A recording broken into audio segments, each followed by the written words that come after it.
ஓம் முருகா. என் அன்பு பிள்ளையே, நாளை சனிக்கிழமையில் உன்னுடைய வாழ்க்கையில் மிக பெரிய மாற்றம் ஒன்று நிகழப் போகின்றது. காரணத்தோடு மட்டுமே இந்த அப்பன் முருகன் உன் கண்ணில் பட்டு உள்ளேன் தங்கமே. வாழ்க்கை பயணத்தில் எவ்வளவு தான் சமாளித்து பயணம் செய்தாலும் அது நம்மை காயப்படுத்தாமல் விடுவதே இல்லை. காலில் குத்திய பிறகுதான் வலி தெரிகின்றது. கல் தடுக்கிய பிறகுதான் கல்லின் இடரல் தெரிகின்றது. வழுக்கிய பின்புதான் தரையின் தன்மை தெரிகின்றது. அனுபவித்த பின்புதான் அறிவுரைகள் புரிகின்றது. வாழ்க்கையில் நீ அடைந்த அனுபவங்கள் உன்னை சிதைப்பதற்கு அல்ல, செதுக்குவதற்கு என்பதை புரிந்து கொள் தங்கமே. வாழ்க்கையில் எந்த ஒரு கவலையும் கடந்து போகும் என்ற தெளிவு இருந்தால் உற்சாகம் பிறக்கும். பயமற்ற வாழ்க்கை பயணம் தொடரும்.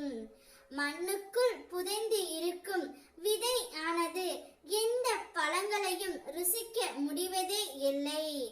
எந்த பலனையும் எதிர்பார்ப்பதும் இல்லை.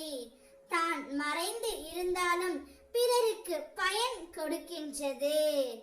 என்னை முழுவதுமாக நம்பிய உனக்கு நான் உன்னோடு சுற்றியே இருக்கிறேன் என்பதை நொடிக்கு நொடி நான் நிச்சயம் உனக்கு நிரூபிப்பேன் தங்கமே.